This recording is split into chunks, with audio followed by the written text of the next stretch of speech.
Les débats du grand jury, RTL, Le Figaro LCI. Face à face ce soir, Arnaud Montebourg, Marine Le Pen. Le débat est dirigé par Jérôme Chapuis.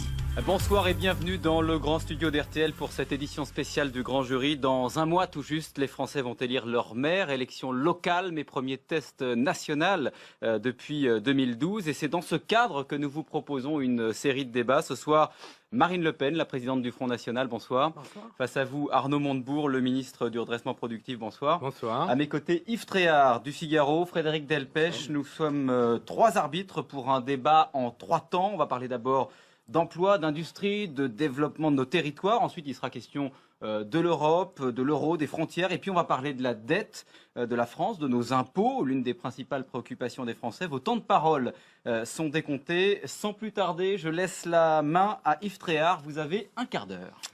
Madame Le Pen, bonjour.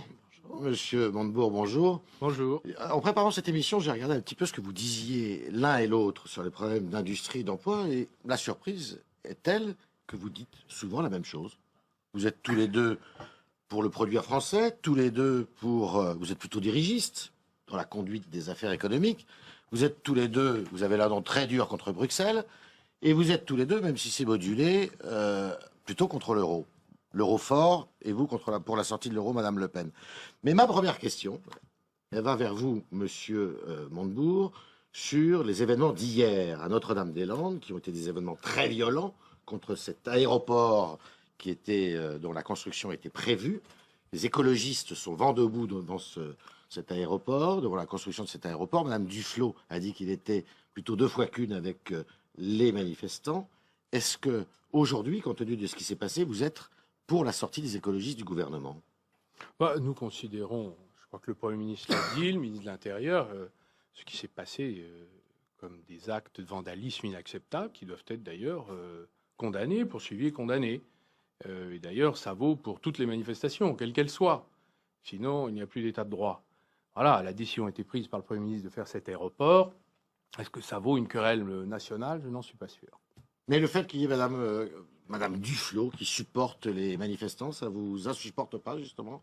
Écoutez, je ne pense pas qu'elle aurait dit la même chose si elle avait vu ce qui s'était passé. On peut lui prêter quand même cette intelligence-là, cette délicatesse-là quand même. Madame Le Pen, vous demandez la sortie du à part gouvernement si des écologistes? À part si elle vit dans une grotte, je vois pas comment ça a pu lui échapper quand même, parce que c'est passé sur toutes les télévisions et la violence immédiate d'ailleurs de ces milices armées, pas à la fin des manifestations, dès le départ de la manifestation, n'a pu échapper à personne. La réalité, c'est qu'elle a une responsabilité politique en soutenant ces manifestants, en tout cas en ne les ayant pas condamnés. Mais le premier responsable, c'est peut-être Manuel Valls. Parce que cela fait maintenant des mois que ces milices armées, qui sont des milices... D'extrême gauche. Oui, d'extrême gauche, pas d'ultra gauche, d'extrême gauche, mènent des actions violentes. Ça a été le cas à Paris, ça a été le cas à Rennes, à Paris à plusieurs reprises d'ailleurs. Et qu'il n'a pas opéré la dissolution de ces groupes qui devrait être opérée parce qu'il y a une véritable complaisance et presque même une complicité politique avec eux. Alors, Madame Duflot, hier, dans une interview au Monde, dit autre chose de très important. Elle dit qu'il faut arrêter avec les demi-mesures. Est-ce que, Monsieur Montebourg, le pacte de responsabilité va terminer comme étant une demi-mesure? Pacte de responsabilité, c'est un compromis national. Difficile à trouver, mais nécessaire. Dois-je rappeler que nous avons trouvé le pays en capilotade, avec, en 5 ans, 597 milliards de dettes en plus, des dettes dignes de l'Himalaya. M. Sarkozy a amené le pays dans une situation très difficile. Et maintenant, nos créanciers nous disent, dites donc, qu'est-ce que vous faites pour réduire? S'il n'y avait que ça, nous avons 74 milliards, c'était le commerce extérieur quand nous sommes arrivés, de déficit. Ça veut dire qu'on importe 74 milliards de plus qu'on exporte. Ça veut dire que nous avons une compétitivité effondrée, des coûts de production qui ont dérivé. Oui, moi, ce dont je me souviens, M. Tréhard, excusez-moi, ce dont je me souviens, c'est qu'en 2002, quand M. Jospin a remis les clés du pouvoir, le commerce extérieur était excédentaire, l'assurance maladie était excédentaire, l'assurance chômage était équilibrée. Ben oui, il y a peut-être une crise, mais il y a des pays qui s'en tirent mieux dans la crise. Alors, laissez-moi quand même vous dire que ce travail-là, il va falloir qu'on s'y mette tous. Donc, nous faisons œuvre d'engagement de l'ensemble des forces de la nation. Donc, qu'est-ce que nous échangeons? D'abord, nous demandons beaucoup de sacrifices aux Français. Mais nous demandons, et c'est esprit de justice, des contreparties. Et des contreparties Alors, au patronat. Vous avez demandé au patronat 1,6 million d'emplois créés. C'est ça? Bah, nous Contre demandons. 30 milliards de baisse Non, mais de charges. c'est vrai que si tous les Français décident de se réconcilier autour d'appareils productifs, de faire des efforts considérables, historiques, qui n'ont jamais été faits, de réduction du poids pesant sur l'acte de produire. Vous savez qu'aujourd'hui, ce qui paye la protection sociale, c'est l'emploi, le travail, le salaire. Donc, si on fait cet effort de considérable, 30 milliards, en contrepartie, il doit y avoir des engagements. Et moi, je vais vous dire, sur le terrain, je suis tous les jours avec les syndicats, les ouvriers, Et on vous dit les que c'est possible. ingénieurs, On vous dit que c'est possible. et les petits patrons, et les grands d'ailleurs. Qu'est-ce qu'ils disent? Ils disent, nous, on n'a aucun problème. Si on sait où on va, on le fera. Madame Le Pen, vous estimez que c'est possible? Monsieur Montebourg, les petits patrons, ils ne peuvent pas dire ça parce qu'ils savent très bien que le pacte de responsabilité n'a pas été fait pour eux. Il a été fait pour les grandes multinationales. Et d'ailleurs, le MEDEF a été le premier à crier victoire en disant qu'il en était l'inspirateur. C'est lui qui va bénéficier de ce pacte de responsabilité. Moi, il y a quand même 2 inconnus majeurs auxquels vous n'avez pas été capable de répondre, ni vous, ni le gouvernement. Un, où est-ce qu'on va trouver ces 30 milliards? Parce que pour l'instant, on ne sait pas. On nous dit gentiment, attendez, après les européennes, parce que les mauvaises nouvelles vont tomber comme un gravelotte, quoi. On va nous apprendre après les européennes que pour finir, la CSG va être augmentée. On va apprendre après les européennes que la déductibilité de la CSG va être mise en cause parce qu'il va bien falloir trouver des économies. Et vous le savez bien. Bon. Et deuxièmement, on voit bien que cette promesse de création d'emplois reste extrêmement diffuse. Et le patron du MEDEF fait une valse hésitation. Un coup c'est oui, un coup c'est non. Ce qui est sûr, c'est que les petites entreprises ne vont pas en bénéficier et qu'elles sont totalement dans l'incapacité de pouvoir apporter de l'emploi en contrepartie d'une baisse des allocations familiales. Vous le savez bien, parce que bien souvent, le simple fait d'embaucher une personne leur coûtera le double du bénéfice de l'allègement dont elles auraient pu bénéficier. Donc voilà, c'est une mesure pour les gros, c'est-à-dire pour ceux qui n'en ont pas besoin en réalité, parce que ce ne sont pas les multinationales qui ont besoin aujourd'hui qu'on leur apporte des solutions, ce sont les 97% d'entreprises françaises qui ont 9 salariés et moins. Tout Qu'est-ce ça est que vous totalement répondez, inexact. monsieur Mme Le Montebourg Pen n'est pas dans la réalité. Aujourd'hui, nous, l'objectif, qui crée de l'emploi en France, c'est les PME, ces petites entreprises. Bah, c'est exactement ce que C'est vient ce de que dire. je Non, dis. mais c'est pour ça que pourquoi on fait ce pacte de responsabilité? Ouais. Eh ben, pour que les PME créent de l'emploi. Et d'ailleurs, elles nous le disent. Elles nous disent, nous. Elles le disent plus que le président du MEDEF, d'ailleurs.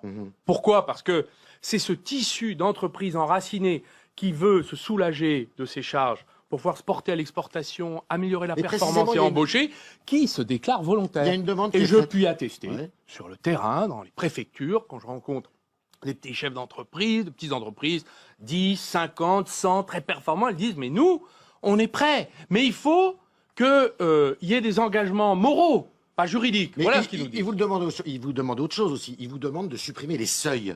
Parce que quand vous êtes une entreprise, une TPE de moins de 10 salariés, eh bien, vous avez, quand vous passez à 10 plutôt, au-delà de 10 salariés, vous avez des obligations supplémentaires quand vous êtes Écoutez, cette entreprise. le Quand MEDEF vous a avez demandé 49 ça. salariés et que vous passez à 50, tout Non, mais change. d'accord, M. Tram, mais le MEDEF a demandé ça, c'est dans la discussion. Nous, ce qu'on souhaite, c'est qu'il y ait un rapprochement des positions des partenaires sociaux et du patronat. Oui. C'est-à-dire que, et j'ai toujours dit ça, je suis allé même le dire en me faisant huer à l'université du MEDEF, où j'ai dit devant le MEDEF, prenez ce qui est plus inacceptable dans ce que dit la CGT et trouvez un compromis. Et j'ai dit à la CGT, ça m'a pas valu que des amis, prenez ce qui est plus inacceptable dans ce que dit le MEDEF et échangez des Mais est-ce que concessions vous êtes- réciproques. est-ce que vous êtes- C'est ça, M. Tréhard, si vous permettez que je Oui. finisse ma phrase de temps en temps. Oui. Eh bien, c'est ça un compromis national. C'est-à-dire, c'est pas le consensus.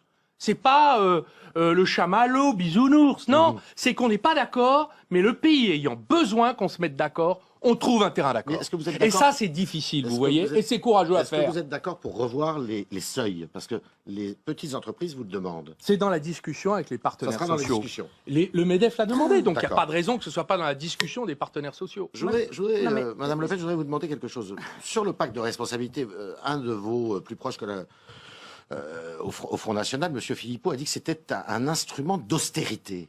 Bah, évidemment, à partir du moment où il va falloir trouver 30 milliards, encore une fois, où est-ce qu'on va trouver ces 30 milliards? Ce sont très probablement soit les consommateurs, même s'ils viennent déjà d'être taxés avec l'augmentation de la TVA, soit les salariés, soit les retraités qui vont payer. Moi, Monsieur Montebourg, je veux bien tout ce qu'on veut, mais honnêtement, les entreprises, les PME, les PMI, les TPE, vous savez pertinemment ce qu'elles demandent. Elles demandaient une modification de l'impôt sur les sociétés. C'était une promesse de François Hollande et pour l'instant, personne ne voit le début d'une modification, c'est-à-dire d'un IS progressif qui permettrait d'alléger les impôts sur les TPE et les PME. Elle vous demande de donner du pouvoir d'achat parce que quand les entreprises n'ont plus de clients ou que les clients n'ont plus d'argent, eh bien les entreprises ferment. Elle vous demande d'exiger des banques que nous avons aidées qu'elles prêtent aux entreprises. Et ça n'est pas le cas et vous le savez bien. Bon. Et elles sont dans des difficultés de trésorerie majeures. Et enfin, elle vous demande de ne pas prendre des mesures comme celles que vous avez prises en catimini, qui a consisté à requalifier, par exemple, les apprentis en salariés, ce qui a fait passer beaucoup d'entreprises ce fameux seuil de 10 salariés avec une augmentation des taux et avec la perte d'un certain nombre d'aides. Voilà ce qu'elle vous demande. Et puis elle vous demande aussi, on aura l'occasion d'en parler, qu'évidemment, elle récupère de la compétitivité grâce à la monnaie, à une modification radicale de la monnaie, que vous les protégiez de la concurrence internationale déloyale qui aujourd'hui bat son plein dans une mondialisation que vous n'arrivez pas manifestement ou que vous ne voulez pas ou que votre gouvernement ne veut pas maîtriser. C'est cela ce qu'elle demande. Et aucune réponse n'est apportée à l'ensemble des problèmes des seules entreprises qui effectivement créent de l'emploi dans notre pays. Monsieur Montebourg, on aura les réponses quand? Quand est-ce que le pacte de responsabilité sera ficelé, prêt à l'emploi? Dans les semaines qui viennent. Avant l'été? En tout cas, le plus vite possible. C'est l'esprit dans lequel nous travaillons. Les entreprises formulent des demandes, pas celles de Mme Le Pen, mais des demandes, et elles sont capables d'être entendues, car il y a des demandes raisonnables. Et c'est autour de l'entreprise que nous organisons la réconciliation des forces productives. C'est-à-dire qu'en fait, l'industrie est maintenant au cœur du débat politique. C'est l'esprit du rapport Gallois. Marine Le Pen vous dit qu'il faut protéger les entreprises dans la concurrence internationale, vous ne le faites pas, qu'est-ce que vous lui répondez? D'abord, je voudrais juste vous dire que la question de l'euro qui a été évoquée est une question qui soucie tous les gouvernements européens. Ce n'est pas qu'un sujet qui appartiendrait à quelques industriels isolés. Vous avez par exemple le patron de Schneider, une entreprise mondiale d'ailleurs, avec beaucoup d'implantations industrielles en France, le patron de Airbus, le patron d'Ariane Espace, qui disent l'euro est trop élevé. Monsieur Gallois a dit l'euro est trop élevé, trop cher, il nuit à l'industrie française. Vous avez également une étude qui vient de sortir du Conseil d'analyse économique auprès du Premier ministre qui dit maintenant il faut changer de politique monétaire. Vous avez l'OCDE, le FMI, le gouvernement américain qui disent en chœur que l'euro est trop cher, trop élevé et n'a pas... Non. Vous êtes d'accord avec Mme Le Pen? Non, c'est Mme Le Pen qui découvre ce que c'est qu'une politique monétaire innovante. Mais elle ne veut pas changer de politique monétaire, elle veut se débarrasser de la monnaie. C'est complètement différent. Alors qu'est-ce que vous répondez? Mais Monsieur Montebourg, moi j'aurais mauvaise grâce à venir vous chercher querelle puisque vous avez déjà fait la moitié du chemin. Et en faisant la moitié du chemin, quelque part, vous avez d'abord commencé par ridiculiser vos propres amis. C'est-à-dire tous ceux qui nous vendaient sur tous les plateaux qu'une dévaluation de la monnaie, ce serait la multiplication par 10 ou par 20 du prix de l'essence à la pompe, ce serait la ruine des épargnants, ce serait 30% d'inflation. Déjà ça, vous les ridiculisez par votre positionnement. Je ne peux évidemment que m'en réjouir. On ridiculise personne. Parce que tous ces arguments n'ont donc aucun sens.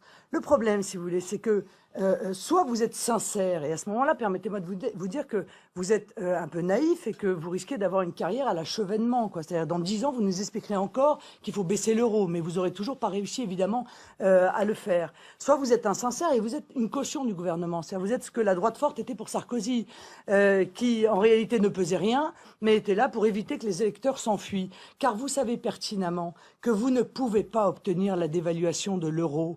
Vous savez pertinemment qu'il faudrait un accord de l'ensemble des pays et vous savez pertinemment que l'Allemagne le refusera pour des raisons politiques et pour des raisons d'ailleurs juridiques.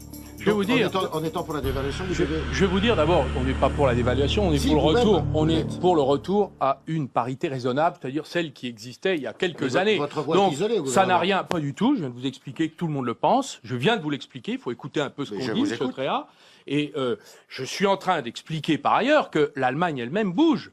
Par exemple, hier, le ministre des Affaires européennes de l'Allemagne a dit c'est vrai qu'avec les bas salaires et le dumping des bas salaires allemands, nous avons constitué un avantage déloyal dans la compétition à l'intérieur de l'Europe et nous devons le corriger. On disait il y a 2 ans, puisque nous avions signé avec nos amis sociodémocrates un accord entre le Parti socialiste et eux-mêmes, qu'il fallait augmenter les salaires allemands parce que nous étions en difficulté sur notre compétitivité, eh bien, ils ont bougé. Donc, c'est possible. Et je vais vous dire pourquoi. Parce que les Italiens, M. Prodi, les industriels italiens, les Espagnols, les Belges, tout le monde pense en Europe que l'euro, aujourd'hui, n'est pas la bonne parité. Et par ailleurs, il y a les instruments politiques pour le faire, et c'est ce que nous utilisons. Alors que les Allemands résistent, c'est normal. Mais l'euro n'est pas la propriété exclusive de l'Allemagne. L'euro, c'est la copropriété indivise de tous les membres de la zone euro. Voilà. Alors, Donc, la soit- possibilité de soit il faut réformer sortir- l'euro, Nous Marine avons Le des Pen. droits. Donc, soit il faut Réformer sortir- l'euro, est-ce que c'est possible? Non, ça n'est pas possible. Donc, soit il faut sortir de la zone euro, soit il faut en exclure l'Allemagne, Monsieur Montebourg. Permettez-moi de vous dire que tout de même,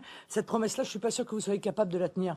Alors, à un moment donné, vous ne cessez de vous positionner pour la dépréciation de l'euro. Personne ne vous recadre, personne ne vous remercie. Mais du parce que c'est gouvernement. notre choix Ça veut politique donc dire- collectif au Non, gouvernement, Monsieur Madame Le Montebourg, Pen. ça n'est pas C'est vrai. que c'est notre politique. Ça veut donc dire que vous êtes une caution. Ça veut donc dire que vous êtes une caution au sein de ce gouvernement pour essayer de conserver dans les rangs socialistes tous ceux qui contestent formellement la politique qui est menée actuellement. Car, encore une fois, vous savez pertinemment que vous n'obtiendrez pas cette dépréciation.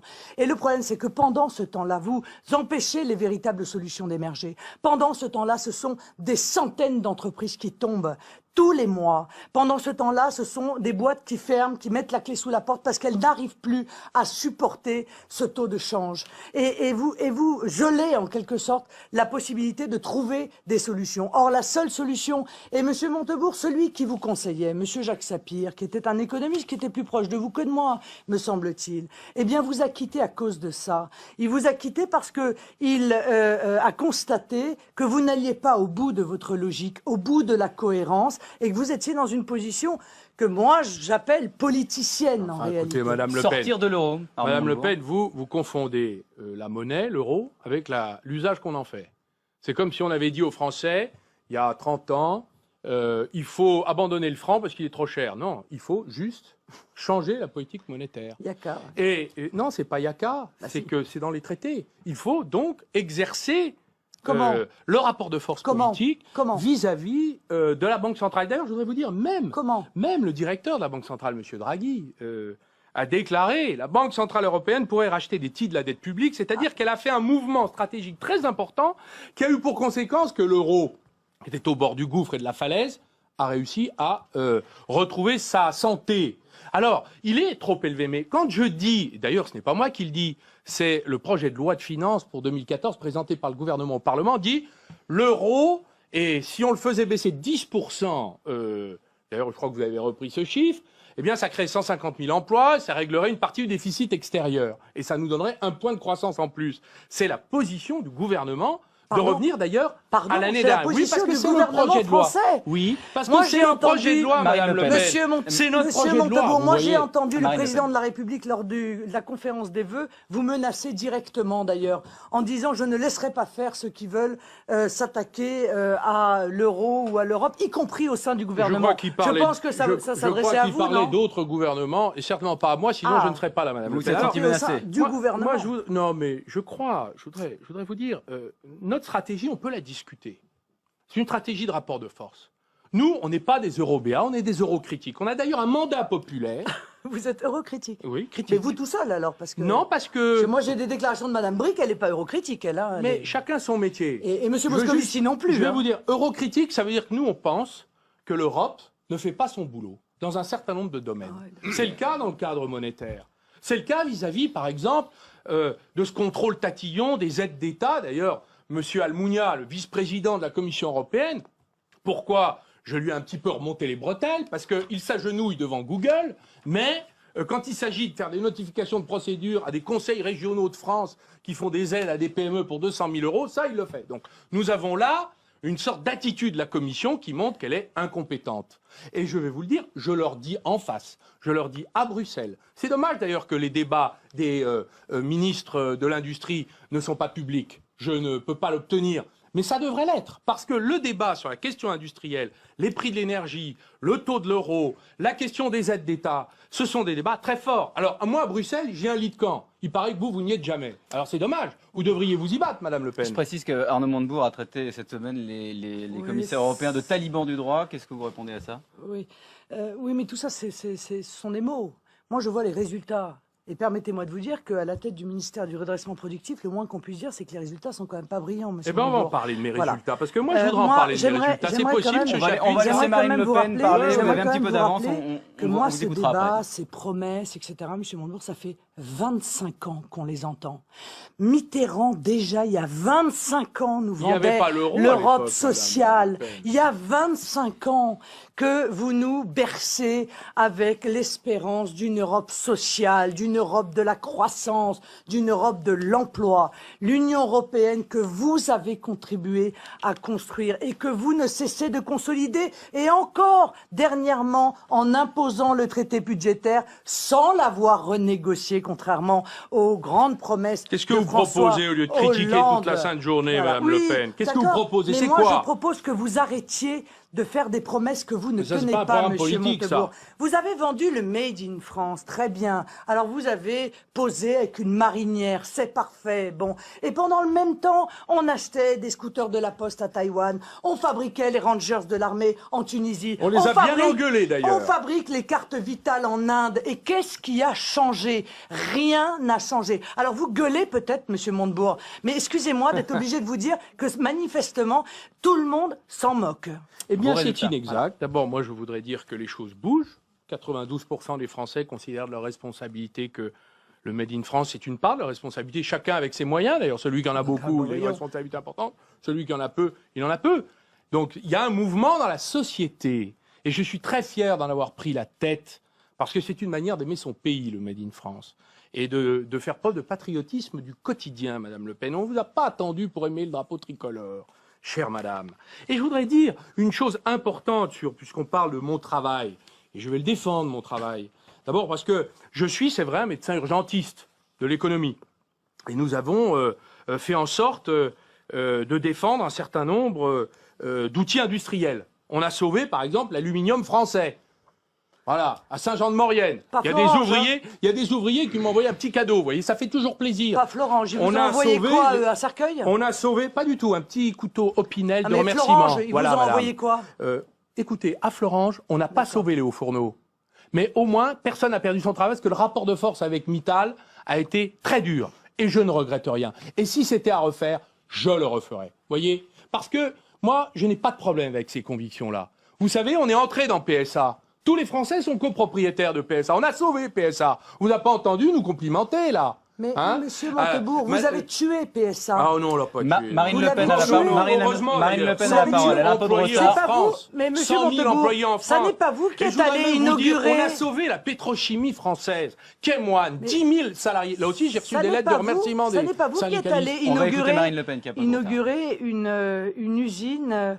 PSA, je crois, au Maroc, c'est pas vous, non? Non, pas du tout. Ou en Tunisie? C'est une usine Renault en Algérie qui a une clause d'interdiction de réexporter les véhicules sur le territoire français. D'un mot, Marine Le Pen, vous avez dit, parce que Renault, vous voyez, Madame Le Pen, relocalise sur le territoire français. Et oui, bien sûr, évidemment, car l'euro a tué l'automobile française. Et M. Villain le disait d'ailleurs dans une grande tribune, l'auto, il avait dit l'auto ou l'euro. L'euro cher est un des éléments qui a assassiné l'industrie automobile française. Nous sommes passés en production derrière la Grande-Bretagne et derrière l'Espagne. Pour un grand pays automobile comme la France, permettez-moi de vous dire qu'il n'y a quand même pas de quoi être heureux. Bon.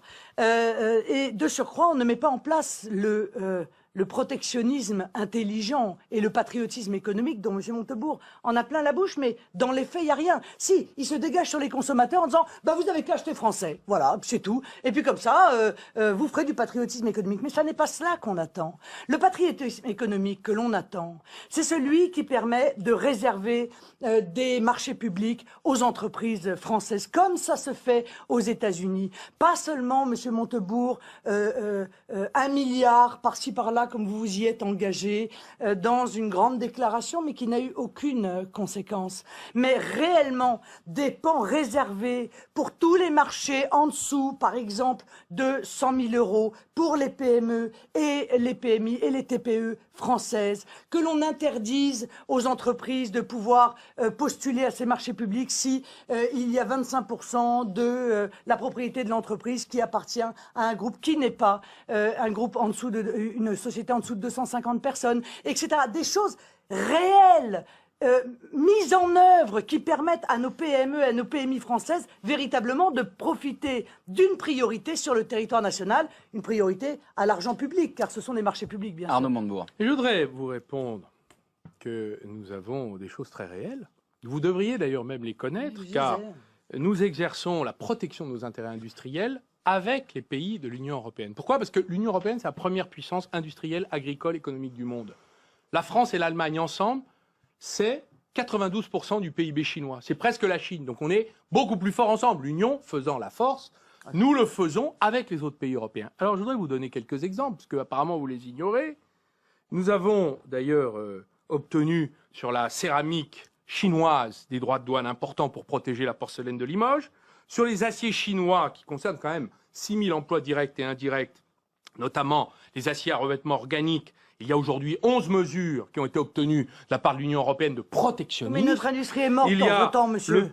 Écoutez, ça fait partie de notre responsabilité de l'obtenir. D'abord, elle n'est pas morte, on a très bonnes aciéries en France et elle continue à employer beaucoup de gens. Vous devriez les visiter, vous ne diriez pas cette chose insultante pour ceux qui y travaillent. Le biodiesel qui protège les entreprises, je vous rappelle quand même que 67% des mesures anti-dumping prises par l'Union européenne que nous obtenons, sur lesquelles nous nous battons avec des entreprises françaises, 79 de ces mesures couvrent 40 types de produits qui concerne 23 000 emplois en France. Allez demander à Saint-Gobain, Vallourec, Arcelor, Sophie Protelor, Oxylane, Cristal Union, Roquette, vous savez, ils sont très contents d'avoir l'Union européenne qui les protège. Donc, c'est du concret. D'ailleurs, j'ai observé Madame Le Pen. J'ai observé Madame Le Pen, parce que vous parlez beaucoup, mais il se trouve que vous avez voté au Parlement européen un amendement qui renforce nos instruments de défense commerciale. Et je vais vous dire, je vais vous en féliciter. Vous savez pourquoi? Parce que nous sommes en train d'obtenir un renforcement de notre arsenal anti-dumping. On va laisser répondre Marine Le Pen. C'est mon travail. Non, monsieur Montebourg, c'est vrai, nous l'avons voté, c'est mieux que absolument rien. Mais ça n'est évidemment pas suffisant. Et vous le savez pertinemment. Vous savez pertinemment parce que vous l'avez déjà dit, qu'en réalité, il n'y a qu'un protectionnisme national, intelligent, qui soit capable de préserver nos industries. Vous évoquez quelques minables droits de douane qui ont été arrachés, probablement d'ailleurs dans l'intérêt d'entreprises qui n'étaient pas, hélas, des entreprises françaises. Vous oubliez que, par exemple, on a effondré les droits de douane pour BIC. Et que pour les briquets, par exemple. Ça, vous voyez, ça a entraîné évidemment des très grosses difficultés pour cette entreprise. BIC a considéré que c'était une mesure acceptable. BIC n'a pas protesté.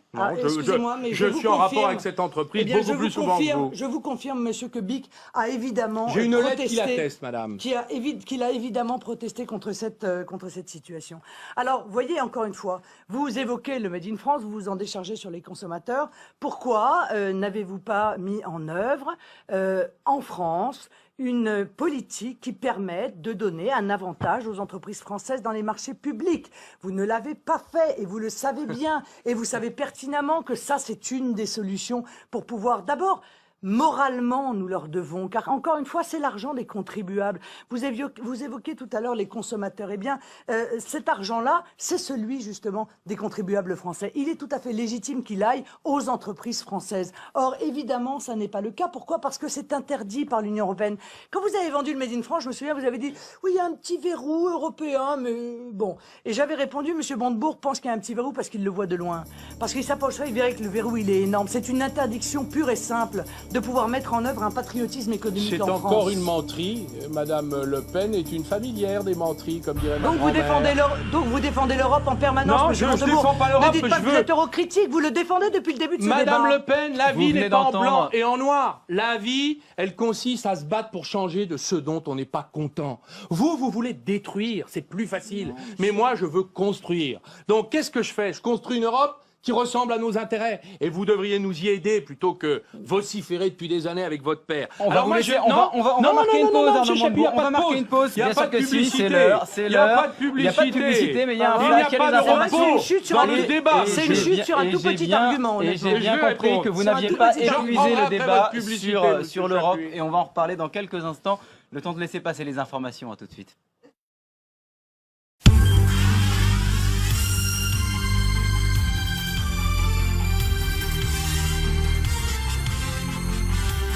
Les débats du grand jury, RTL, le Figaro LCI. Face à face ce soir, Marine Le Pen, Arnaud Montebourg. Le débat est dirigé par Jérôme Chapuis.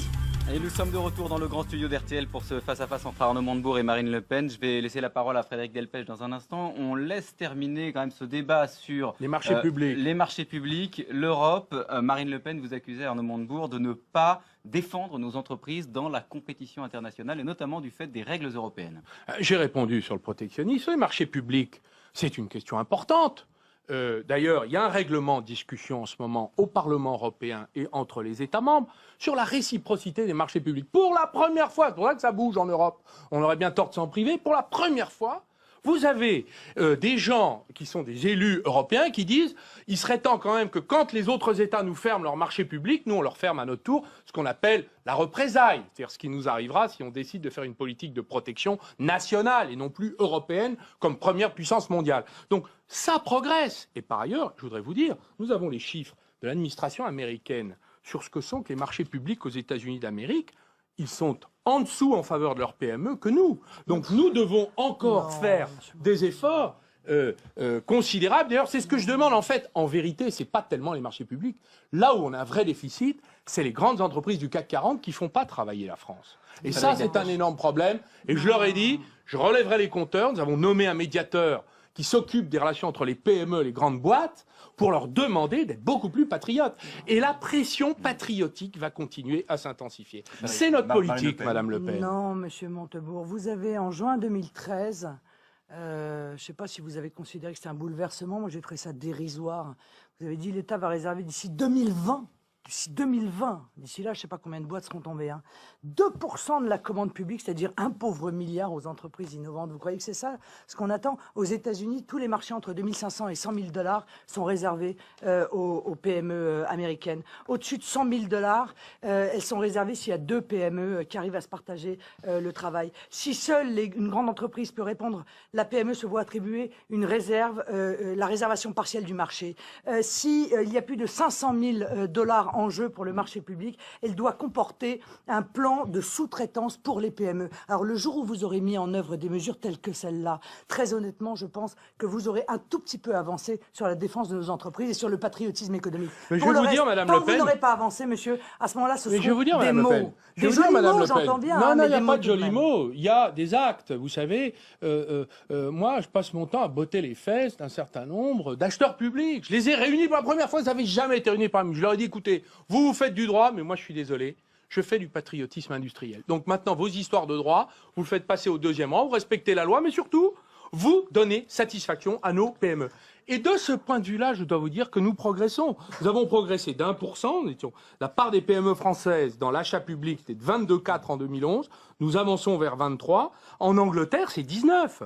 Et aux États-Unis, 22,2. Donc vous voyez, on n'y est pas. Ils n'ont pas la même structure d'entreprise que nous, Monsieur Montebourg, et vous le savez bien. Vous avez dit d'ailleurs dans le même temps qu'il y avait des clauses sociales et environnementales qu'il fallait faire jouer pour en réalité empêcher l'Union européenne de nous empêcher d'aider nos entreprises. Bon, c'est déjà, excusez-moi, mais enfin, c'est une manière un peu particulière d'envisager la souveraineté. C'est-à-dire qu'il faut mettre en place des mesures pour essayer de contrarier les décisions que vous avez vous-même prises en construisant l'Europe. Bon, parfait. Eh bien, ces clauses sociales et environnementales, je vais vous donner une information. Nous avons déposé 6 vœux et motions au Conseil régional du Nord-Pas-de-Calais. 6 pour que ces clauses sociales et environnementales qui permettent de donner un tout petit avantage à nos entreprises soient votées.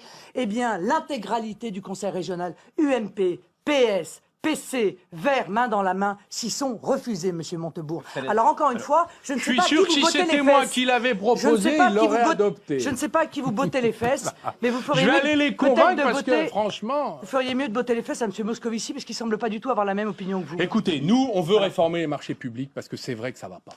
Bon, nous progressons. Pour le moment, j'utilise le verbe, mais bientôt, on va utiliser la loi. Alors, il y a beaucoup d'autres Frédéric sujets Delpech. qu'on va aborder dans ce Il y a débat. beaucoup de promesses avant les européennes, Alors, j'ai remarqué. on a Je évoqué fais pas donc- des promesses, c'est tous les jours que je fais ça, Madame Le Pen. on a évoqué les J'ai questions pas besoin européennes. d'avoir un calendrier électoral. Vous avez l'air beaucoup plus intéressé par ces élections. Alors, Oh, je suis très On intéressé en par ces parlera élections. tout à l'heure, bien mais sûr. C'est pas le On a sujet beaucoup pour le parlé moment. d'Europe. Il y a également un sujet qui se passe en Europe et qui vous différencie considérablement. C'est la récente votation en Suisse. Vous, Marine Le Pen, vous avez demandé un référendum similaire en France pour limiter l'immigration. Et vous, Arnaud Montebourg, vous avez eu des mots très très durs. Vous avez parlé de suicide collectif de la Suisse. Vous avez parlé de lepénisme appliqué en Suisse. Est-ce que ça veut dire que les Suisses, pour vous, Monsieur le Ministre, n'ont pas le droit à choisir leur immigration? Ils font ce qu'ils veulent. Mais je leur ai simplement dit qu'ils s'étaient suicidés collectivement. C'est exactement ce qui nous arriverait si Madame Le Pen arrivait un jour à 50%. Ce serait un suicide collectif. Pourquoi? Parce qu'il y a 145 000 frontaliers qui travaillent en Suisse. Et que les Suisses ont dit, nous, on veut plus d'étrangers. Ils en ont que 3%. C'est-à-dire un des taux les plus faibles d'Europe. Et ils disent, nous, on veut plus d'étrangers. Qui c'est les étrangers en Suisse? C'est nous. Les Français, les Allemands, les Italiens. C'est nous, les indésirables. Donc, c'est très simple. C'est que 145 000 frontaliers, ils travaillent dans les hôpitaux, ils travaillent dans les métiers de l'industrie, l'artisanat, dans l'industrie de l'horlogerie, ils travaillent comme conducteurs, assembleurs et des employés type administratifs. Ben, tous ces frontaliers-là, ils vont rentrer dans leur pays, vous inquiétez pas, voilà, c'est ça que... Et nous sommes très fermes. Nous avons dit, nous défendons nos ressortissants, pendant que Madame Le Pen préfère défendre ses amis d'extrême droite en Suisse. Moi, je préfère défendre les Français, vous voyez, qui vont perdre leur travail à cause de cette logique suicidaire. Et je vais ajouter, pour conclure, que cette affaire, moi, je vais vous dire, elle nous arrange. On va dérouler le tapis rouge à toutes les industries suisses pour qu'ils relocalisent en France, où là, ils retrouveront leur personnel qui aura été obligé d'émigrer. Voilà. C'est ça que je vais faire. Et je vais aller les démarcher là-bas, à la Chaux-de-Fonds, dans le Jura profond, vous allez voir. Je vais aller les voir, moi, les Suisses. Je crains que vous soyez un peu déçu, Monsieur Montebourg, une fois de plus des résultats que vous allez obtenir. Moi, je suis éminemment respectueuse de la souveraineté du peuple, vous voyez, car moi à la aussi, différence de vous, moi j'ai des principes. Et les principes que j'applique à la France, je les applique à tous les peuples. Tous les peuples ont le droit de décider pour eux-mêmes. Et le mot de suicide collectif.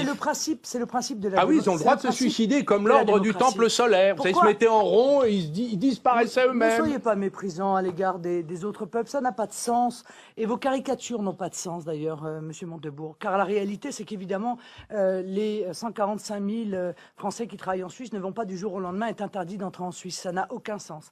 La réalité, c'est que les Suisses vont mettre en œuvre une priorité nationale. C'est-à-dire qu'à compétence égale, ils donnent une priorité d'accès à l'emploi aux Suisses. Et ça, c'est légitime. Ça, c'est une mesure de bon sens. S'il n'y a pas de personnalité compétente, s'il n'y a pas assez de Suisses pour remplir les emplois, alors évidemment, les emplois pourront être remplis par les Français. Mais si les Français fuient la France, Monsieur Montebourg, c'est un peu de votre faute, non ?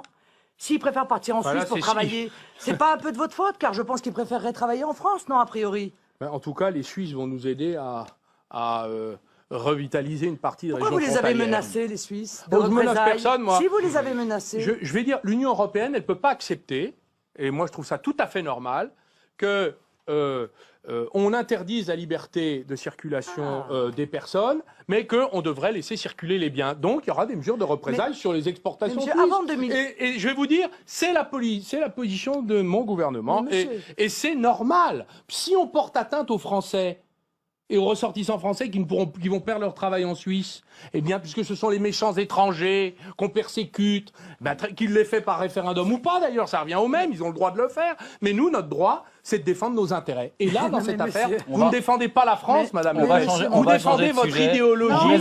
On vous laisse brièvement répondre et on va tourner une page. Pour une raison simple.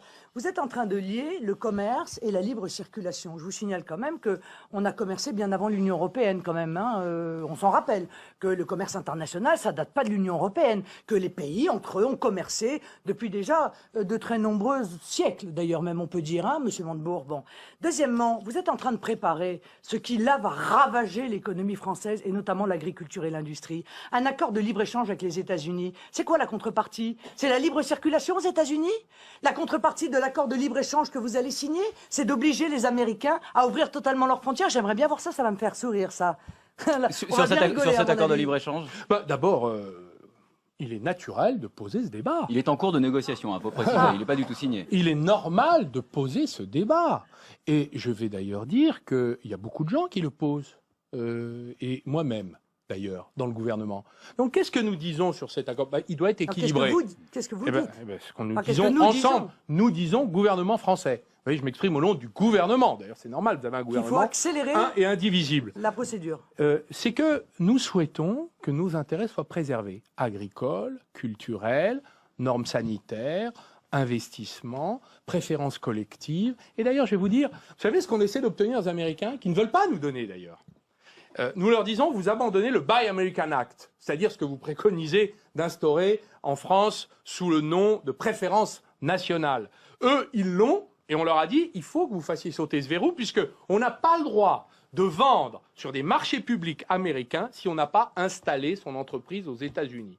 Et ça, c'est une atteinte à la réciprocité, et notamment des règlements que nous sommes en train de prendre. Donc là, il y a un point très difficile avec nos amis américains. On va changer de sujet. Et Nous on va sommes laisser... quand même liés par l'amitié. Et je n'oublie Oui, pas ce que les bien Américains sûr. ont Oui, fait oh, pour oui. libérer la France. On va c'est pas changer une de- raison. on va C'est pas changer une de raison. sujet, Marine Le Pen. Ça n'est pas une raison pour leur sacrifier l'intégrité de notre économie, Ça ne monsieur sera Montebourg, pas le vous êtes bien cas. d'accord. Vous pouvez nous faire confiance. Manifestement, ils ne vous ont pas entendu puisque les États-Unis viennent de revenir au Farm Bill, c'est-à-dire l'aide directe aux productions On parle beaucoup anglais ce agricoles. soir pour un Donc, c'est débat exactement où il est question l'inverse. du Made in France. Ils sont en train de Ah faire ben, les exactement Américains, l'inverse de ce ils qu'ils ont font. va leur laisser- politique, on mais va nous laisser, avons la nôtre, Frédéric Madame Le Pen. Delpech, vous Et poser nous une nouvelle savons question. défendre nos intérêts. Non, Voilà. vous ne savez pas Alors- et vous céderez et vous allez imposer cet accord de libre-échange, d'ailleurs que vous négociez de manière secrète, ce que je trouve profondément scandaleux à l'égard du peuple français.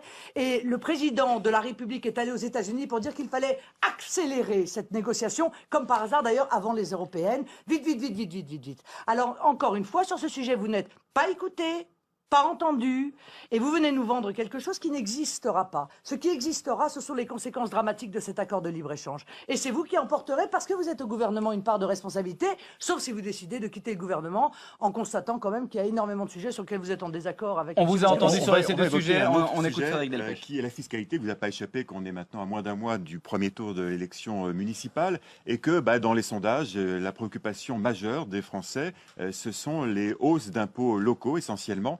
Alors, Marine Le Pen, sur ces augmentations d'impôts, on se souvient de votre programme pour l'élection présidentielle 2012, vous n'étiez pas spécialement partisan de réduire de manière drastique les impôts. Est-ce que vous comprenez ce ras-le-bol fiscal des Non, mais Français? attendez, pour l'instant, la question n'est pas de savoir si il fallait les baisser en 2012, la question est de savoir de combien ils ont augmenté depuis.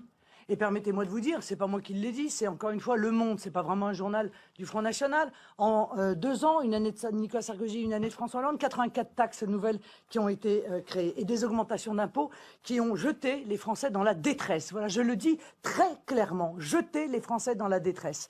Et ça n'est pas fini, puisqu'encore une fois, après les européennes, je leur propose de mettre leur ciré parce que ça va tomber comme à gravelotte. Voilà, parce qu'on retient C'est-à-dire que le tout, gouvernement les cache des hausses augmentations. futures d'impôts, Mais c'est ce que vous voulez dire? évidemment, mais évidemment, parce qu'il faut bien les trouver. Alors, vous voulez que je vous rappelle, hausse de la TVA au 1er janvier à 20%. Vous me direz, l'UMP voulait l'augmenter à 24%. Alors, c'est vrai que le Parti Socialiste, pour un coup, était un peu en dessous. Baisse du quotient familial, suppression de la réduction d'impôt pour les enfants scolarisés. La loi de finances 2014 qui rend imposable pour le salarié la contribution patronale sur les garanties complémentaires. Ça a été une très mauvaise nouvelle qu'ont appris les salariés, etc., etc. Alors, ça n'est plus supportable. D'autant qu'encore une fois, monsieur, et j'en terminerai par là, ce que le gouvernement refuse de comprendre, c'est que le seul moyen de faire baisser les charges des entreprises, c'est de changer le modèle économique pour retrouver la voie de la croissance et de l'emploi. Car l'immense majorité des déficits qui sont ceux de la France sont en réalité, représentent en réalité le coût du chômage. Le gouvernement cache des futures hausses d'impôts? Le gouvernement est en train de faire un plan d'économie, ce qui est une chose très courageuse, très difficile. Et d'ailleurs, moi je voudrais dire que quand Mme Le Pen et son parti a eu des municipalités, Dreux, Orange, Marignane, Toulon, Vitrolles, tous ceux qui sont restés au Front National, parce qu'il y en a un certain nombre qui ont pris la tangente, ont laissé des villes ruinées, C'est faux. avec des affaires politico-financières en série, en Enfin, les ribambelle. affaires politico-financières... Et en plus, PS, et en plus des détournements de fonds publics à la clé, ça c'était Monsieur le pareil, Chevalier. Hein, au PS, On fait le ménage, voilà, mais là apparemment non, pas. Non, vous faites pas le ménage. Et je vais non. vous Monsieur dire, Guérini, Madame Le vous avez Pen, mis combien de temps à les virer municipalités que vous avez gérées, C'est faux. pourquoi ils ont tous été battus à C'est votre pas avis? vrai.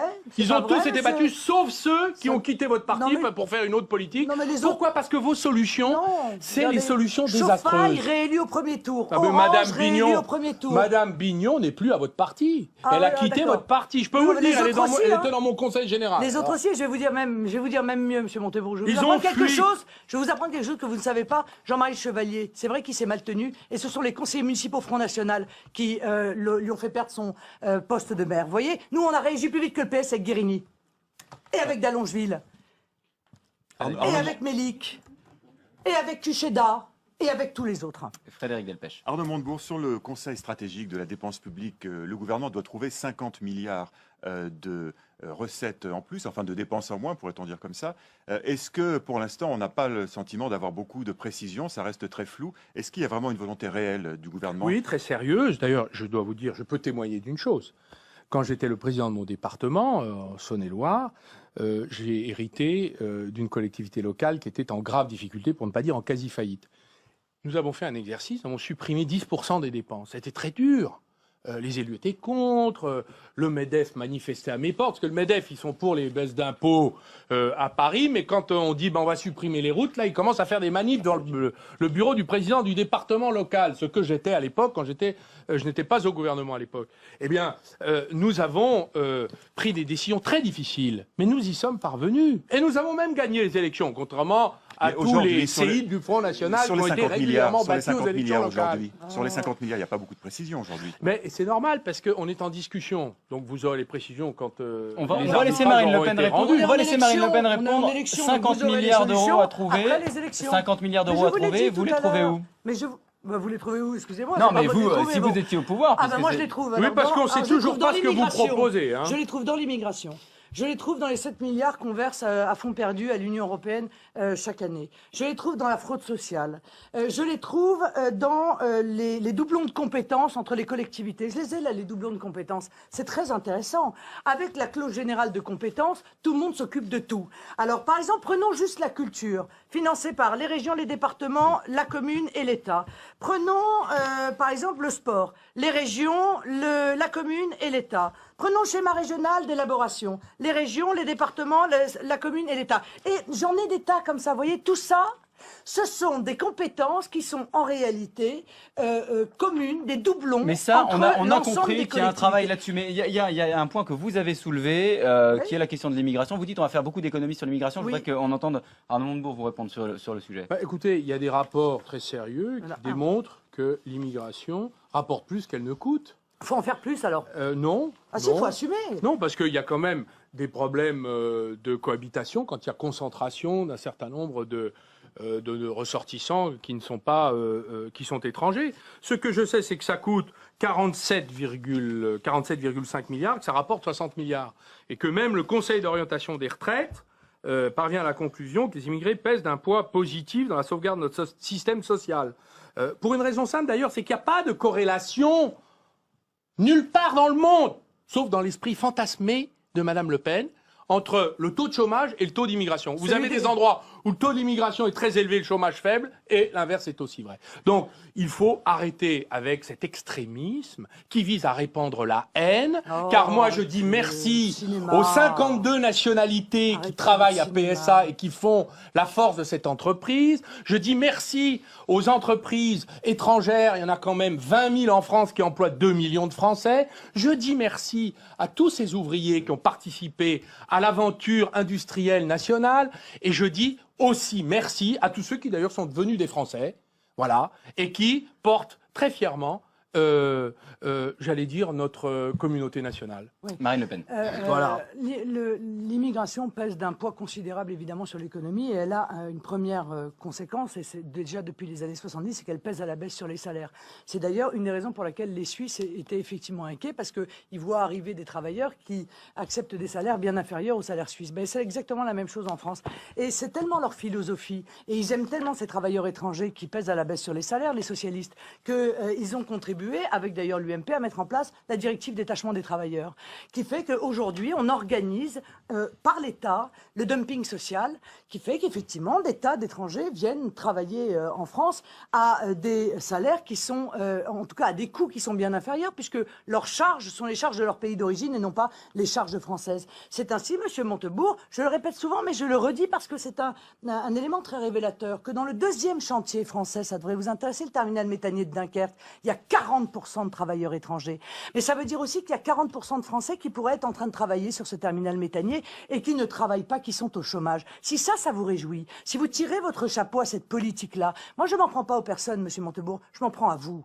Je m'en prends pas à ceux qui viennent pour travailler, je comprends qu'ils viennent travailler, mais je m'en prends aux politiques qui mettent en œuvre cette immigration à la demande du grand patronat. Ça date déjà depuis les années 70 et ça n'a eu de cesse que de s'accélérer. Ça a des conséquences catastrophiques, d'autant que vous savez très bien que cette immigration, en général, travaille dans des emplois non qualifiés ou d'ailleurs est au chômage. 40% au chômage. 40% des étrangers en France sont au chômage. Donc c'est la communauté nationale qui les prend en charge, Monsieur Montebourg. Eux et leurs familles, qui les soignent, qui les éduquent, qui les logent. Et ça, vous aurez beau sortir des études de l'université de Lille, il y en a une d'ailleurs, vous ne pourrez pas nous expliquer que l'immigration aujourd'hui rapporte de l'argent en France.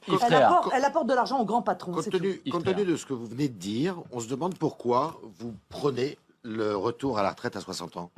Je ne prône pas le retour à la retraite à 60 ans, je prône la retraite à 40 annuités pleines. Je sais que ça gêne un peu la droite et la gauche d'ailleurs, parce qu'ils ont complètement abandonné ce concept, parce que je pense justement qu'on demande des sacrifices aux Français en premier.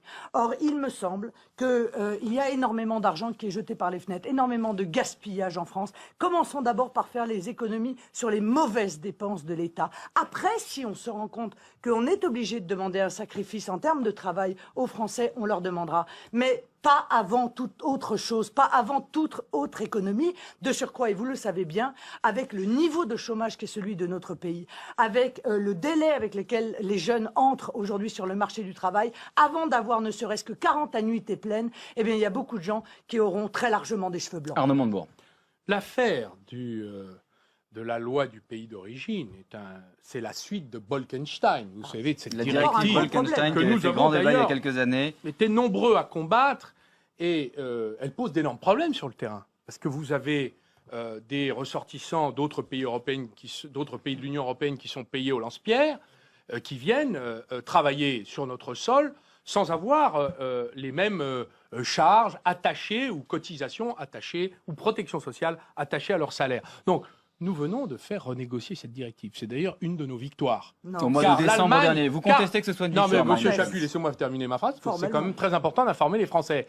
Non seulement nous venons d'obtenir la renégociation, et y compris avec le soutien de nos amis polonais qui étaient opposés, les Allemands nous ont bien aidés d'ailleurs dans ce dossier, mais surtout, nous venons de faire voter une loi par le groupe socialiste qui va permettre d'aller rechercher la responsabilité du donneur d'ordre dès lors qu'il y a des abus de ce type. Donc pour nous, c'est très important. C'est très important. Mais je croyais quand même qu'on luttait déjà contre la fraude en France, on lutte déjà contre le travail clandestin, parce que c'est ça, ce que vous avez réussi à obtenir, c'est l'application de la loi française déjà qui existe depuis des années et des années. Je ne vous parle pas de fraude, moi, monsieur. Je vous parle d'un processus absolument légal qui fait qu'une entreprise, légalement, peut aller chercher des travailleurs qu'ils paieront beaucoup moins cher parce que les charges du pays d'origine sont moins chères. Je ne parle pas des fraudes, monsieur Montebourg. Alors, vous avez réussi à enfumer tout le monde en disant, voyez, on a obtenu une avancée. Vous n'avez rien obtenu d'autre que la réitération de la loi française qui fait qu'on lutte contre le travail clandestin. Plus ou moins efficacement, d'ailleurs, honnêtement. On est quand même bien content d'avoir maintenant un point d'appui pour quand même engager la responsabilité de tout un tas d'employeurs. Et ça, c'était pas dans la loi, Madame Le Pen. Vous pouvez raconter toutes les menteries que vous voulez, mais chez nous, ça passe pas, ce genre de langage. Donc, nous, on est contents de cette évolution positive. Je voudrais qu'on évoque dans les 2 minutes qui nous restent les municipales, puisque je le disais en début d'émission, c'est dans un mois. Le Front National, Arnaud Montebourg, est mieux positionné qu'il y a quelques années, puisque vous l'avez dit, vous souhaitez présenter plus de listes et un certain nombre de sondages vous placent en tête. Qu'est-ce que vous répondez, vous, Arnaud Montebourg, qu'est-ce que vous dites aux électeurs qui entendent se prononcer en faveur du Front National et qui, bien souvent, sont issus des classes populaires? D'abord, je voudrais leur dire que le Front National est un parti qui propose des solutions extrêmement dangereuses. Le retour au franc Le Pen, c'est le programme de l'Argentine à l'époque de la faillite du peso convertible, quand les mères de famille allaient taper dans les casseroles pour demander à manger à leur gouvernement. C'est l'autarcie albanaise. D'ailleurs, regardez son programme. Vous verrez, et avec un brin de purification ethnique, vous voyez ce que je veux dire, c'est pas très agréable. Donc quand je regarde que d'ailleurs votre directeur de campagne... Et ses ministres. Mais plus que jamais, madame, quand je vous combats, plus que jamais.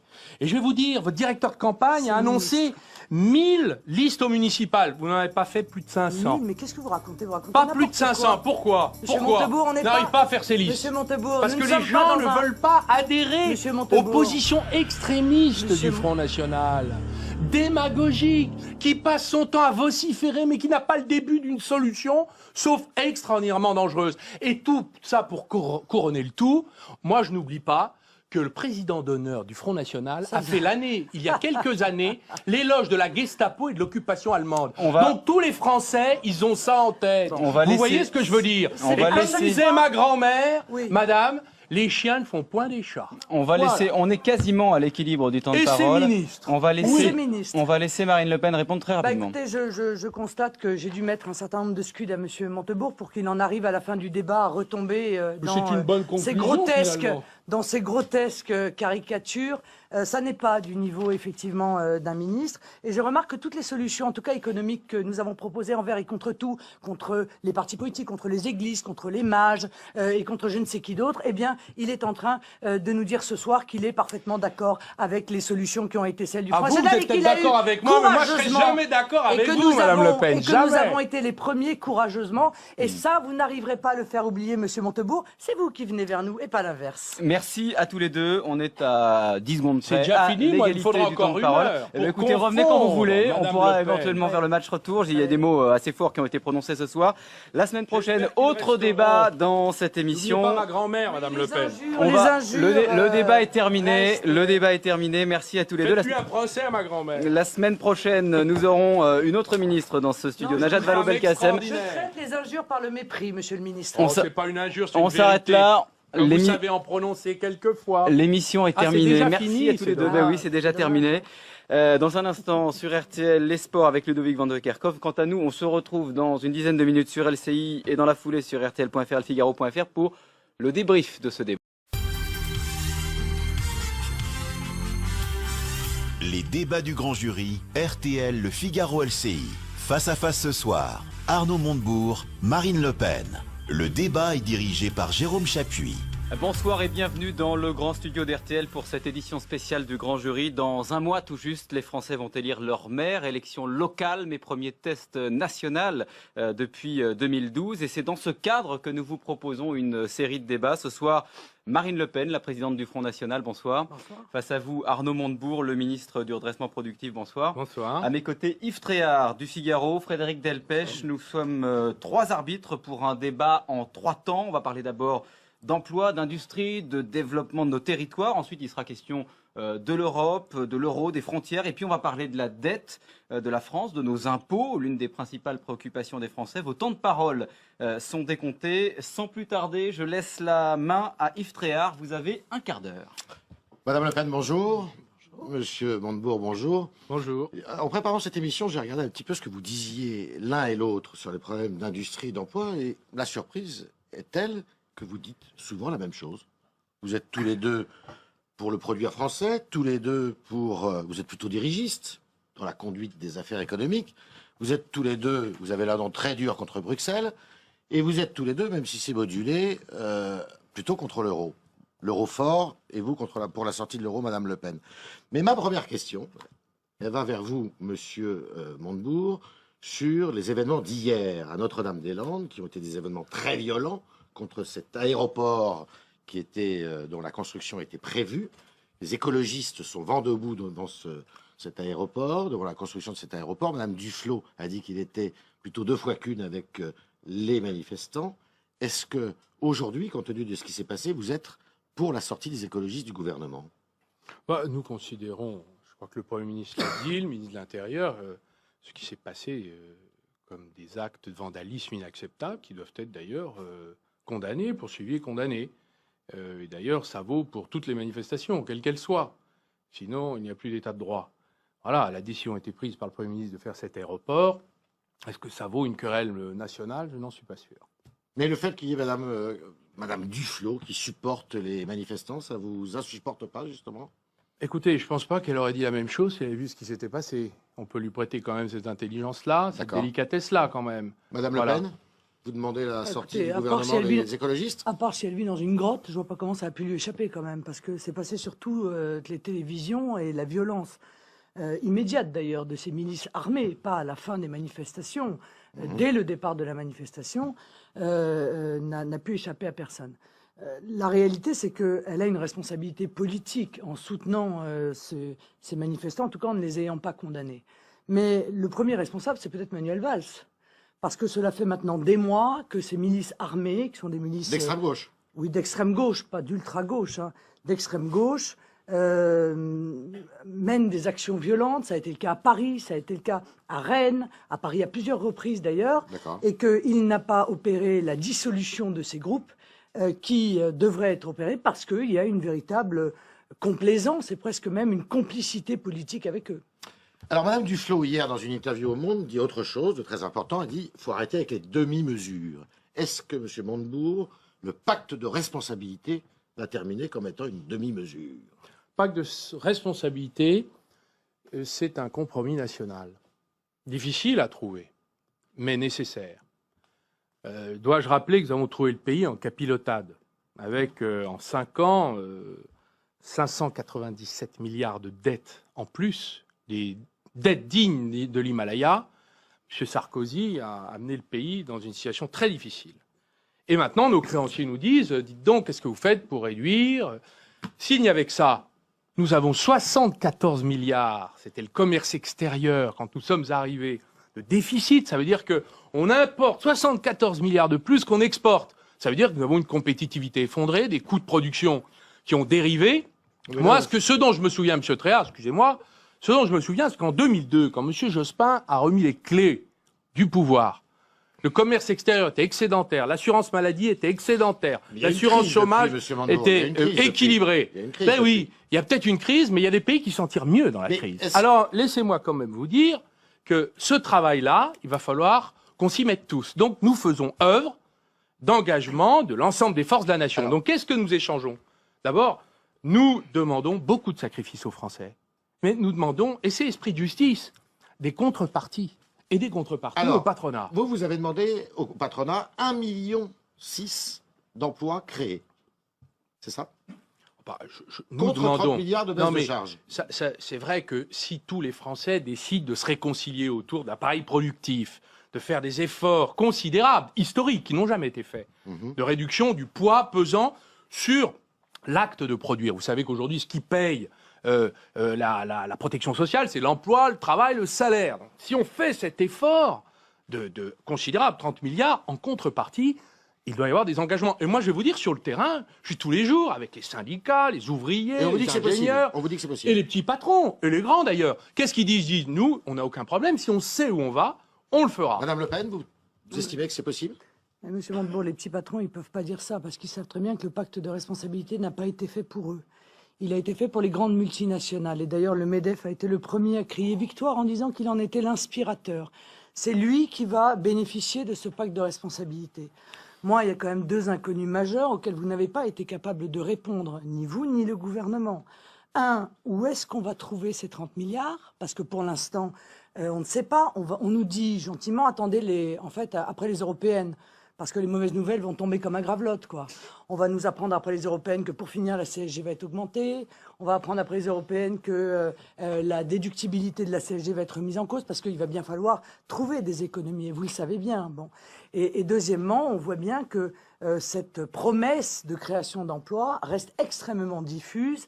Et le patron du MEDEF fait une valse hésitation. Un coup c'est oui, un coup c'est non. Ce qui est sûr, c'est que les petites entreprises ne vont pas en bénéficier et qu'elles sont totalement dans l'incapacité de pouvoir apporter de l'emploi en contrepartie d'une baisse des allocations familiales. Vous le savez bien, parce que bien souvent, le simple fait d'embaucher une personne leur coûtera le double du bénéfice de l'allègement dont elles auraient pu bénéficier.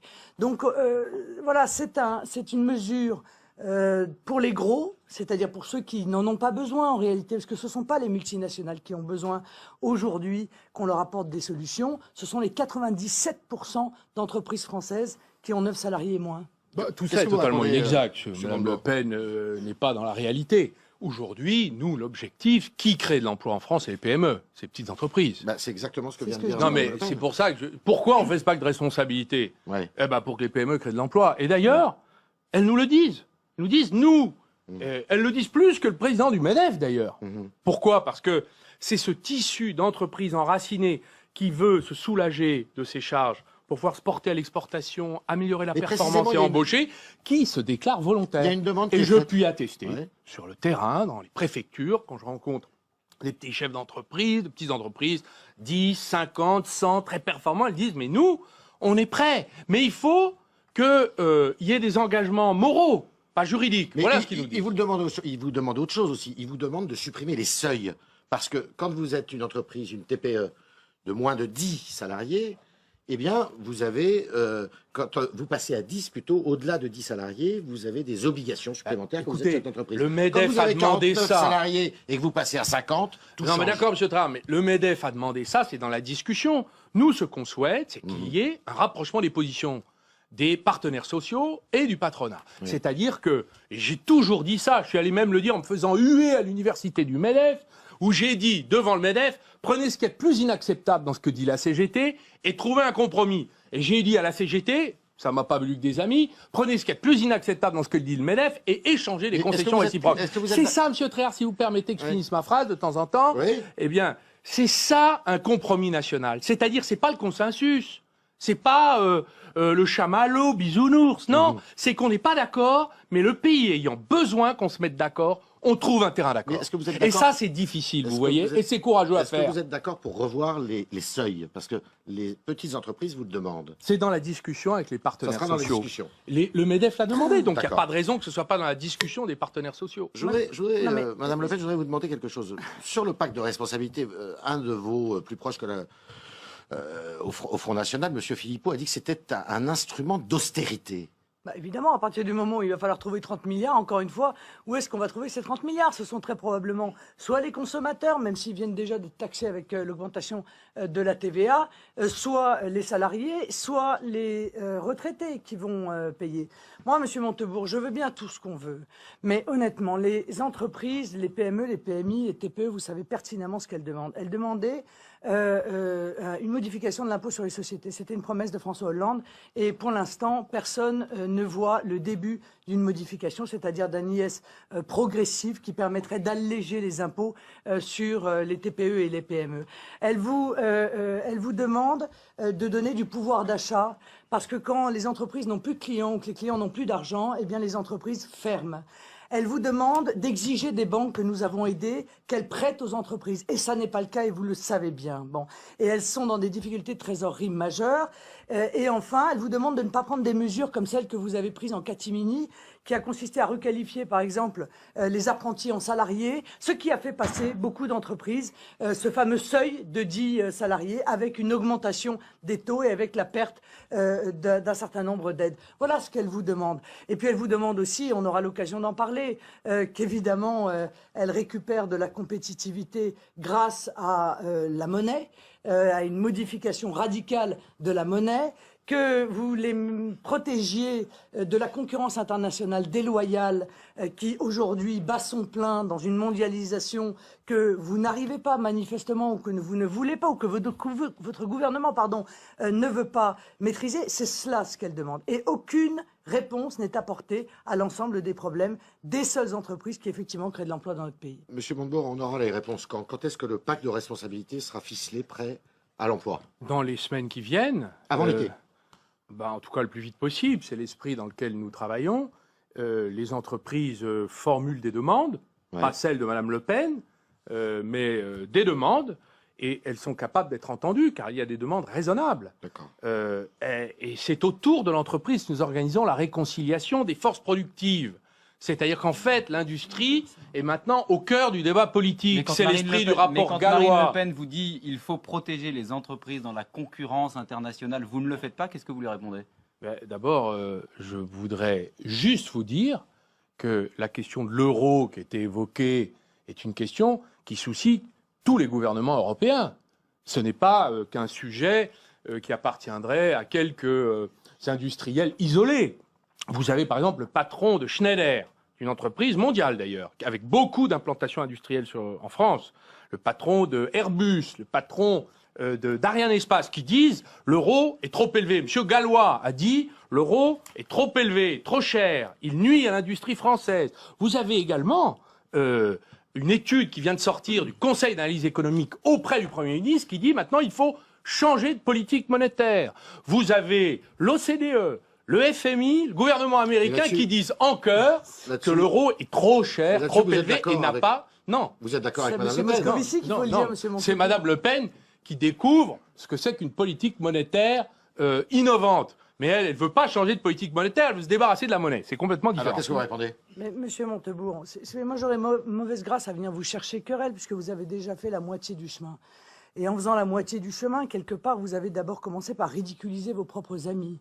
C'est-à-dire tous ceux qui nous vendaient sur tous les plateaux qu'une dévaluation de la monnaie, ce serait la multiplication par 10 ou par 20 du prix de l'essence à la pompe, ce serait la ruine des épargnants, ce serait 30% d'inflation. Déjà ça, vous les ridiculisez par votre positionnement. Je ne peux évidemment que m'en réjouir. On ridiculise personne. Mais si, madame. parce que travaille tous ces intelligemment, trouver les bonnes solutions pour un pays. n'ont donc aucun sens. Le problème, si vous voulez, c'est que soit vous êtes sincère, et à ce moment-là, permettez-moi de vous dire que vous êtes un peu naïf et que vous risquez d'avoir une carrière à l'achevènement. C'est-à-dire, dans 10 ans, vous nous expliquerez encore qu'il faut baisser l'euro, mais vous n'aurez toujours pas réussi, évidemment, à le faire. Soit vous êtes insincère et vous êtes une caution du gouvernement. C'est-à-dire, vous êtes ce que la droite forte était pour Sarkozy, qui, en réalité, ne pesait rien, mais était là pour éviter que les électeurs s'enfuient. Car vous savez pertinemment que vous ne pouvez pas obtenir la dévaluation de l'euro. Vous savez pertinemment qu'il faudrait un accord de l'ensemble des pays, et vous savez pertinemment que l'Allemagne le refusera pour des raisons politiques et pour des raisons d'ailleurs juridiques. Je vais vous dire, en étant pour la dévaluation, je vais vous dire d'abord, on n'est pas pour la dévaluation, on est pour le retour. On est pour le retour à une parité raisonnable, c'est-à-dire celle qui existait il y a quelques années. Donc ça n'a rien, pas du tout. Je viens de vous expliquer que tout le monde le pense. Je viens de vous l'expliquer. Il faut écouter un peu ce qu'on dit, M. Tréhat. Et je suis en train d'expliquer par ailleurs que l'Allemagne elle-même bouge. Par exemple, hier, le ministre des Affaires européennes de l'Allemagne a dit c'est vrai qu'avec les bas salaires et le dumping des bas salaires allemands, nous avons constitué un avantage déloyal dans la compétition à l'intérieur de l'Europe et nous devons le corriger. On disait il y a 2 ans, puisque nous avions signé avec nos amis sociodémocrates un accord entre le Parti socialiste et eux-mêmes, qu'il fallait augmenter les salaires allemands parce que nous étions en difficulté sur notre compétitivité, eh bien, ils ont bougé. Donc, c'est possible. Et je vais vous dire pourquoi. Parce que les Italiens, M. Prodi, les industriels italiens, les Espagnols, les Belges, tout le monde pense en Europe que l'euro, aujourd'hui, n'est pas la bonne parité. Et par ailleurs, il y a les instruments politiques pour le faire, et c'est ce que nous utilisons. Alors que les Allemands résistent, c'est normal. Mais l'euro n'est pas la propriété exclusive de l'Allemagne. L'euro, c'est la copropriété indivise de tous les membres de la zone euro. Voilà, alors, la possibilité de réformer l'euro, Marine Le Pen. Donc, soit réformer l'euro, est-ce que c'est possible? Non, ça n'est pas possible. Donc, soit il faut sortir de la zone euro, soit il faut en exclure l'Allemagne, Monsieur Montebourg. Permettez-moi de vous dire que tout de même, cette promesse-là, je suis pas sûr que vous soyez capable de la tenir. Alors, à un moment donné, vous ne cessez de vous positionner pour la dépréciation de l'euro. Personne ne vous recadre, personne ne vous remercie. Mais parce que c'est notre choix politique collectif au gouvernement, Madame Le Pen. C'est que c'est notre politique. Ça veut donc dire que vous êtes une caution. Ça veut donc dire que vous êtes une caution au sein de ce gouvernement pour essayer de conserver dans les rangs socialistes tous ceux qui contestent formellement la politique qui est menée actuellement. Car, encore une fois, vous savez pertinemment que vous n'obtiendrez pas cette dépréciation. Et le problème, c'est que pendant ce temps-là, vous empêchez les véritables solutions d'émerger. Pendant ce temps-là, ce sont des centaines d'entreprises qui tombent tous les mois. Pendant ce temps-là, ce sont des boîtes qui ferment, qui mettent la clé sous la porte parce qu'elles n'arrivent plus à supporter ce taux de change. Et vous gelez en quelque sorte la possibilité de trouver des solutions. Or, la seule solution, et Monsieur Montebourg, celui qui vous conseillait, Monsieur Jacques Sapir, qui était un économiste qui était plus proche de vous que de moi,